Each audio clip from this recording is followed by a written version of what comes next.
Hoje eu tô aqui com mais um tutorial e dessa vez, galera, a gente vai aprender como gravar a tela do seu celular sem root e sem PC, sem nada mesmo. Primeiramente, você vai precisar de um aplicativo chamado Mobzen. Você pode vir aqui na Play Store, procurar Mobzen, Mobzen.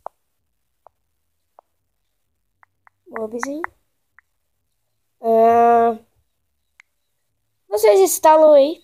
Vou deixar também um like aí se vocês não achar. Mas vocês vão achar. Não sei se vai funcionar esse celular. Eu acho que é só pra 4.4. Não sei. Eu sei pra KitKat só. Mas no meu funcionou. Testa um aí. Pra ver.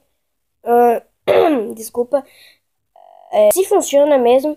Esse vai ser um tutorial bem rápido. Galera, vou dar uma dica aqui pra vocês. Aí vai entrar. Ele não vai entrar assim. Você sempre vai dando. Isso, vai entrar assim. Na primeira vez, você aperta em cancele. Aí tudo que vir, você aperta em cancele. Porque tem como você gravar a tela do seu celular pelo computador. Mas esse aqui é sem root. Então, é só isso aí, galera. Vocês veem aqui, ó, Intelligent Registro, acho que fala assim, gravar a tela do teu Android. Aí, é só isso. Uma dica para você configurar, sempre coloque ele transparente. Vai ter como você ir mudando aqui. Eu coloco ele sempre transparente. Se você for gravar igual eu, se for gravar o tutorial de Minecraft, é porque ele vai dar uma legada. Ele vem assim, ó. A gravação vai vir assim. Vai vir assim.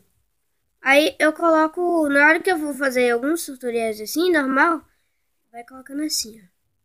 Deixa eu tirar aqui. Bota alto. Mas se for jogar Minecraft, você não coloca, porque lá fica muito lag. Limitado. E gravação de botão. Mas se eu for jogar Minecraft e colocar esse estoque aqui, não gosto muito não. Galera, o próximo vídeo eu vou gravar o vídeo mais tarde. Vou dar uma gameplayzinha de Pixel Gun 3D. Se vocês quiserem jogar comigo, tá bom. É Android Games, o meu perfilzinho. Aí